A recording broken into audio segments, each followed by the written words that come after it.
stories. Please don't kill me. I have a lot to live for. I have a wife and kids. This is the story of the time I dated a neckbeard mama's boy. Yeah, it's gonna get interesting. Let me introduce the characters. Me, littlest ghoul, LG, neckbeard, gravedigger, neckbeard's mother, Nancy. I met Gravedigger back in November on Tinder. Obviously, we matched right away. Now, I'm not the prettiest ghoul in the world, so try not to pass judgment on less attractive people. Gravedigger wasn't your typical neckbeard.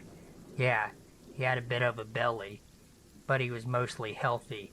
He showered every day and used deodorant. The only reason he's classified as a neckbeard is because he has a pretty patchy beard on his lower jaw and neck. He wore a fedora to our first date. He also likes the same things your typical neckbeard would like. But besides all that, Gravedigger seemed like a lovely man. The story takes place back in January after I formally met his mother and stepdad. We went out for the afternoon for a date, going for coffee and seeing the ice sculptures. It was winter in Canada, so we tried to stay inside as much as we could. His mom had invited me over for dinner since the first time I met her was over the holidays, and she never got to sit down with me one-on-one. Nancy was sweet to me the entire dinner. She seemed to approve of me. I was worried because I'm an alternative girl with tattoos and facial piercings, and at the time, bright green hair, whereas she was very conservative. She didn't believe in sex before marriage. She had pictures of Jesus all over her house, and her kids were plain looking against their will. His sister wanted to dye her hair a funky color, but Nancy refused to allow it. His sister is an adult. Nancy asked me your typical questions when you are trying to get to know your child's boyfriend or girlfriend. Did you enjoy the holidays? What did you do? Did you see your family? Do you have siblings? Do you have a job or go to school? It was all fine and dandy. She asked me what I did for work. Now I'm open with people about where I work and what I do. But for a very good reason, this was off-putting for me. See, I work at an adult novelty store. We also do events and demonstrations at alternative bars and clubs. The store is more geared toward alternative lifestyles instead of your run-of-the-mill toys and accessories. But I sucked it up and told her the truth. I didn't want to lie to her, but I also didn't want to tell her the whole truth. I told her I worked at an alternative lifestyle store where we sold everything you'd need for a scene. She was shocked into silence. Gravedigger's sister was curious to learn more about my job and if I took it seriously. I obviously told her I did. You have to when it comes to these things. It's all fun and games until someone gets non-consensually hurt. Now let me preface something before going ahead in the story. Gravedigger was a virgin.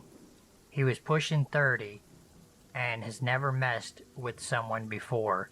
He's never even kissed a girl before me, but he was one ready boy. He had things he was into and wanted to try with me, but I told him to educate himself on those things before we tried them. So in short, Gravedigger was one kinky virgin. Now, I'm not saying being a virgin is bad. I personally don't believe in virginity, but each to their own. Now back to the story. Not long after that, I went home. Gravedigger and I talked the entire time it took me to get back home. I was on the bus. He said his mom was still shocked and quiet when I got home. I had a shower and went to bed since it was late. Usually Gravedigger messaged me in the morning before I got up, but that morning I got nothing. I just thought he decided to sleep in, so I shot him a good morning message instead. I thought it was odd that for the entire day I didn't hear anything from him until that evening Gravedigger messages me. I don't have the messages anymore, but the conversation went like this. I have something to tell you, but you gotta promise me you won't be mad. Okay. No, promise me you won't be mad. Okay, I promise I won't be mad. What is it? Last night, when you left, my mom had more questions about you. Alright, what does she want to know? Well, you don't have to answer them. What did she want to know? She wanted to know about your sex life. Like, she asked how many partners you've had, if it's only been guys or if you've been with girls too. She wanted to know about your likes and stuff. I didn't know what to feel. I was furious and embarrassed all at the same time. This woman asked questions about me she didn't even need to know. I'm open and honest with the person I'm dating, but not their entire family. They don't need to know those things. But wait, it gets better. That's none of her business, you know. Yeah, about that. What? Did you... I answered her questions. Why? Why would you do that? She wanted to know. So you just told her? What did you even tell her? I told her everything. Yes, that's right. He told her everything about me and my private life. I felt so violated. I ended up calling him to chew him out about it. I guess his mom was there when I was doing that, and she took the phone away from him. She was downright cruel to me. She called me everything from a slut and a whore to a degenerate. She said I had poisoned her son into having sex before marriage and gotten him into that lifestyle. I practically begged Gravedigger to stand up to his mother, but he was quiet. As his mother was tearing into me, Gravedigger said his mom had the right to know those things about me. But I'm guessing deep down he knows she doesn't, since he asked me not to be mad at him when he told me. Gravedigger even sided with his mom. He said he wasn't into the same things I was into until he met me. I told him where to find his balls in his mother's purse, and then I blocked them. Let's just say that wasn't the end of that relationship.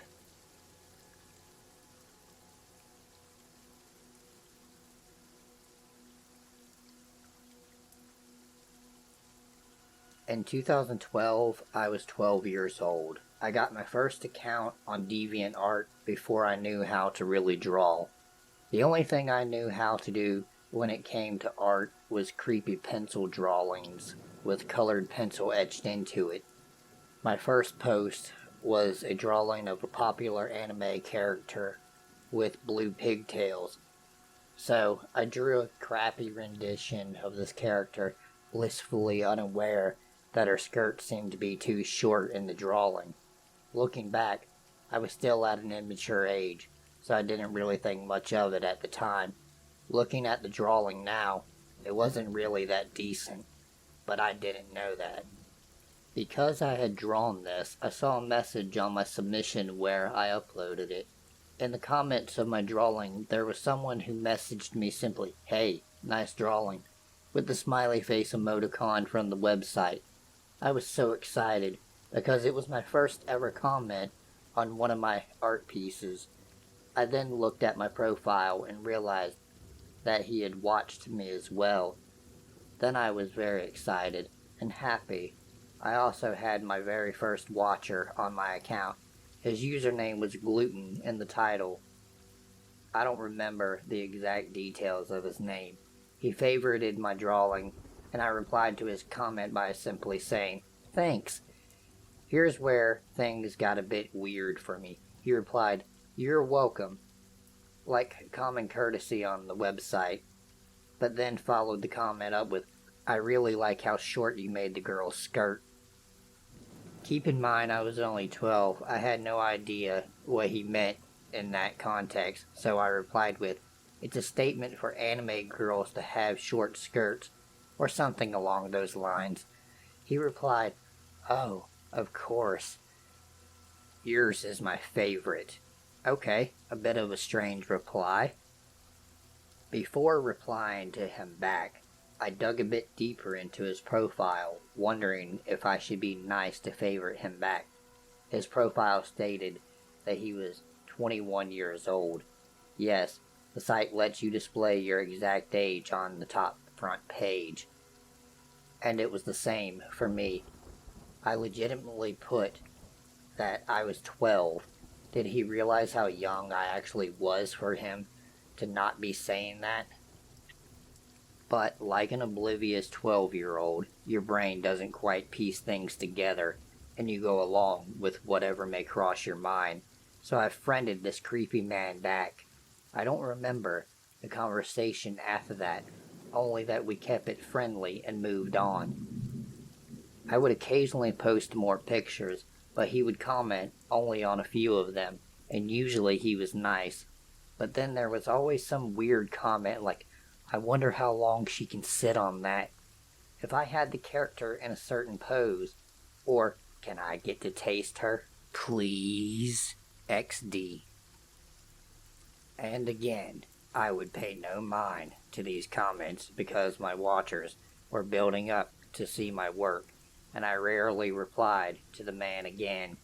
I did, however, go on his profile again after he commented something and found pictures of this elephant cartoon that I forgot the name of. He seemed to love this elephant cartoon that he was obsessed with. And everywhere on his profile I saw this cartoon and fan art of it. Then I looked more into his gallery, and there was a lot of these gray pieces with the minus sign on them, indicating that it was a not safe for work, 18 plus artwork. I didn't know this at the time either, so I tried pressing on it, wondering why it was grayed out. There then was a message that said, "Mature artwork. Must be 18 or older to view." I remember frowning at this, thinking that it wasn't fair for me to not see it. I wish I could tell you I never saw it to this day, and didn't let curiosity get the better of me, but I'd be very wrong. I made a second account claiming I was 18 just to see what type of art this guy drew because my mind was curious enough to see it. How I regretted that. He had fan art drawings relating to or hinting at illegal underage porn. There were really disturbing ones relating to the cartoon he liked, with the little girl elephant character being strangled and raped by her dad. There were pictures of anime girls looking 10 years old or possibly younger in sexual positions, getting raped by her dad. There were pictures of anime girls looking 10 years old or possibly younger in sexual positions, getting raped. There were even some more gore-fest pictures among the elephant ones I saw, and illegal porn images that he mixed with gore themes as well. Impalement, cutting out body parts with a knife, torture involving blood, hypnotism, etc. Suffice to say, I unfriended the guy on my main account and was extremely disturbed by this. A week later, he still messaged me on my main account and said, "Why did you unfriend me? Sad face." I felt no sympathy for him and said something along the lines of, "You are so disturbing, and you draw disgusting things." He said something to the effect of, "LOL, so are you. Let people have their own opinions, sweetheart." I then found out how to block a user on the site, so I blocked him. That gave me internal peace, but it didn't last long. a year after the entire incident, I was using the 18-year-old account as a backup account, and for different art mediums.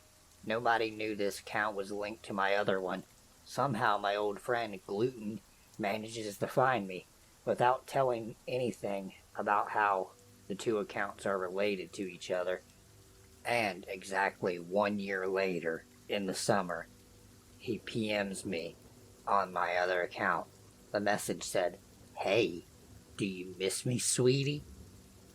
"I missed you since the unfriend," sad face. "That's okay." My eyes widened in horror, and I kept thinking to myself, how did this pervert find me? He must have been really experienced in computer tech or hacking, because I have no idea how that possibly could have happened, let alone a year later.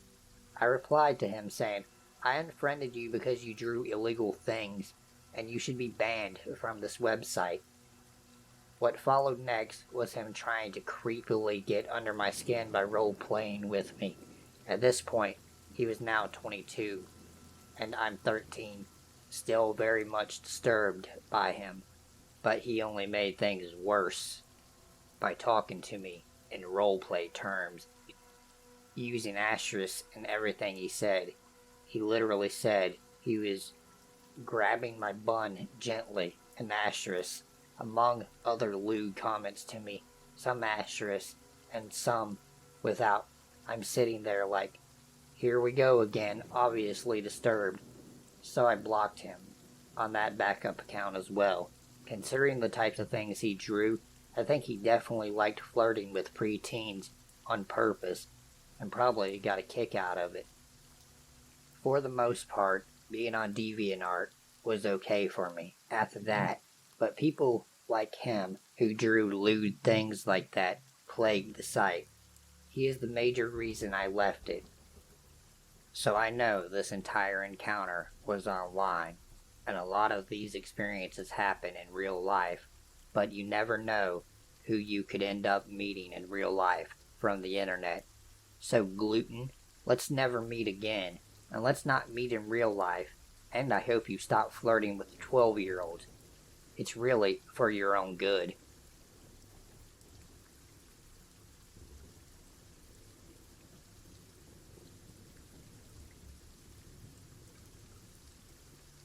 I'll preface all of this by saying there were various rumors concerning this particular neighbor, namely rumors that he was a pedophile who preyed upon young girls. This information came from other young girls in the neighborhood, and even several adults warned our family to be weary of him.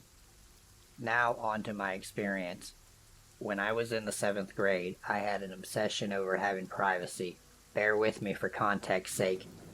This was mostly due to the fact that my parents had taken away my bedroom door and would constantly look over my shoulder to look at whatever was on my phone. To combat this, I developed a habit of sitting in my mom's car so I could have time to myself without worry. This wasn't so great in the summer, no AC, but my stubbornness prevailed. Eventually, it became a consistent part of my schedule, where I'd always head to the car after school activities and homework completion. However, one incident stopped me from doing this from that point on. It was a typical Wednesday afternoon, and I'd gone to sit in the car, as per usual. Nothing was seemingly different, except that our neighbors, including the man clouded in rumors from across the street, were sitting on their driveway in lawn chairs, just looking around. They did this fairly often, though I always found it a little weird as we were in a lower-class suburb neighborhood with not much to look at, but hey, to each their own. I'd been online to get my heart's content despite the summer heat, and eventually went back inside. The next day, however, something I couldn't have ever anticipated occurred. I had went through my school day as normal, and cheered at our middle school's football game. I was especially excited as this was one of the first games of the season, and my friends and I were still loving our new cheer uniforms. After the game, I got into my dad's car, as he and my mom had come to pick me up. I was a little thrown off because it was usually just my mom who did this, but I brushed it off. As soon as I got into the car, I could tell something was up. There was a heavy tension in the air. I'd initially tried to break conversation, but to no avail. Eventually, my parents came outright and told me what had occurred. Someone had left what could only be described as a horrifying letter addressed to me, or really, the beauty with her, like gold. This letter was left on the top of the car I usually sat in, taped on top of the roof. Thankfully, my dad discovered the note first, but he noted that the specific neighbor who we were told to look out for was outright glaring at him as he removed the note and read it. My parents told me what the letter withheld. A man explaining that he wished to dress me in white and take my innocence, that he had been waiting for a woman like me for so long, and that he'd be coming for me sooner rather than later. To top it all off, he signed the letter as your true love, who's closer than you may think. I was horrified, as my parents. They had already reported the note to the police as soon as they found it, and the next week an officer stopped by to ask both my father and me questions about the incident. No arrests were made, and nothing came of the incident. But I was certainly more paranoid from that point on. About a year passed since the incident, and one autumn night my parents had gone out of town. It was me and my brother, 18 at the time, left alone, and we just kept to our own devices. That night, however, we had someone attempt to break into our house. I was asleep in my room, while my brother had stayed up to play video games. He began to hear weird noises coming from outside of his bedroom window. He turned to find a man's hand reaching in through the now cut window screen. My brother yelled, "Hey, what are you doing?" This was enough to drive the man away, but not before my brother caught a glimpse of what the man looked like. It was the same neighbor we suspected of leaving the note. The police were again immediately called, and my brother talked to several officers concerning the incident. I suppose there wasn't enough evidence to press charges, because once again, nothing came of it. We remained living there for another 3 years until we eventually moved, and I feel a great weight lifted off of my chest because of it. In my gut, I feel as though something terrible could have happened to me or my family as a result of these incidents. I also can't help but think that the two incidents were connected in some way, or by someone.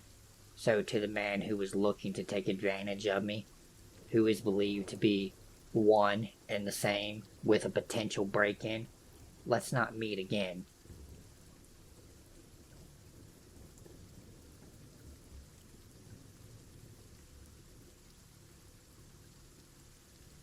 When I was in 5th or 6th grade, I lived in a small house in a very tiny rural town with just my mom. We had a family living next to us whose house and yard was trashy. I mean, broken down cars and piles of garbage, weeds taller than your knees, dogs chained up everywhere, house was falling apart. You get the picture. The household consisted of a middle-aged woman who looked pretty average besides the fact that she always looked tired and run down, a middle-aged man who had long matted hair, a scared face, wore dirty disheveled clothing and walked with a cane, and a young, well-dressed man, clean-cut, who was in his late teens or early 20s. They always had tons of visitors, mostly the run-down, dirty, disheveled kind of visiting their house at all hours. At that age, I didn't think much of it, but now I guess they probably had some involvement with drugs. My house was just a tiny little place that was a bit old. My mom was working on fixing it up, and at the time, our back door didn't lock. It didn't strike me as a problem since the town was small and no one really locked their doors. I always came home after school by myself. My mom was a single mom, and I didn't have any siblings. I'd been coming home by myself for a year before we moved into this house, so it was nothing new to me. My mom asked to call when I got home from school, do homework and chores, and not go out until she came home. Easy enough. I was a good kid who followed the rules. So after living there for a few months and things being fine, one day someone knocked on the back door when I was home alone. Assuming it was a family member, because no one else ever came over, I went to answer the door. That's when I saw that it was the dirty, disheveled, creepy man from next door. I stopped and turned to walk back to my bedroom without answering the door, because I was not supposed to answer it when I was home alone, unless it was someone in my family. Well, he saw me and knocked twice as hard, a frantic pounding. He went on like that for a few minutes, and while I was on the phone telling my mom about it, he stopped. About a half hour later, he started again. I didn't even get up to look. I just hid in my closet and called my mom again. She called my grandfather to come over from his house down the road and find out what the hell was going on. But by the time he got to my house, the neighbor had left again. That must have been Friday, because my mom was home the next day when he came back in the middle of the day. Her car at the mechanic, so it looked like she wasn't home. He started pounding on the door. I went to the door and saw it was him. I called to my mom, and he immediately left. She was tired of this entire thing because I would not stop worrying about it, and went out the door after him to ask him what he wanted. When she came back, she told me that he had found a kitten and wanted to know if I wanted it. How the fuck this didn't seem weird to her, I'll never know. I said yes, I did, and she told me that the next time he came over to accept the kitten and not worry about it anymore. She had a habit of claiming I was overreacting to basically everything despite being an otherwise amazing mom. So I listened to her. He came over again on a school day when I was home alone. I answered the door and accepted the kitten. I said thanks and went to close the door. But he stuck his cane in the way of the door so that it wouldn't close. When I looked at him shocked, he said he noticed our lock was broken, and he said that he could fix it for us. I told him I'd ask my mom, and he left. Being a kid, I forgot to mention it to her. He came back a few days later, when I was again home from school alone, knocked, and when I didn't come to the door, he came in the house. I recognized the limping thump of his walk, and hid myself in my closet, in my bedroom, because by this point I had been getting a scary vibe from him for a while, and despite my mother telling me everything was fine, I was plain scared of this man. He thumped around a bit, never calling out to see if anyone was home, and apparently finding nothing, he left. It was at that point that I called my mom, at work yet again, hysterical. She decided to fix the door, because I was clearly panicked. He never came over again. I have no idea why. He just didn't. We moved again a year later, and I tried not to think about it too much, though I would occasionally see him walking around town. Apparently at some point, while I was in college, they cleaned up their yard. He got a haircut, and they somehow managed to become foster parents. Not long after, I saw a picture of him in the local newspaper on Facebook. He was being charged with sexual abuse of both his foster children, child porn, drug and weapon charges, all kinds of bad stuff.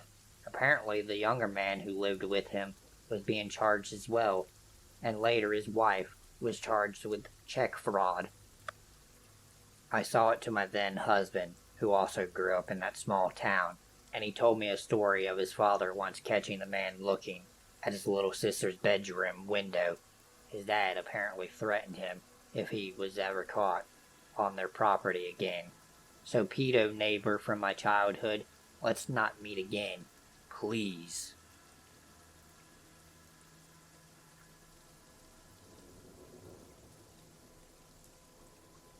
If you are new, go ahead and hit the like button and subscribe to my channel, as it really helps me out.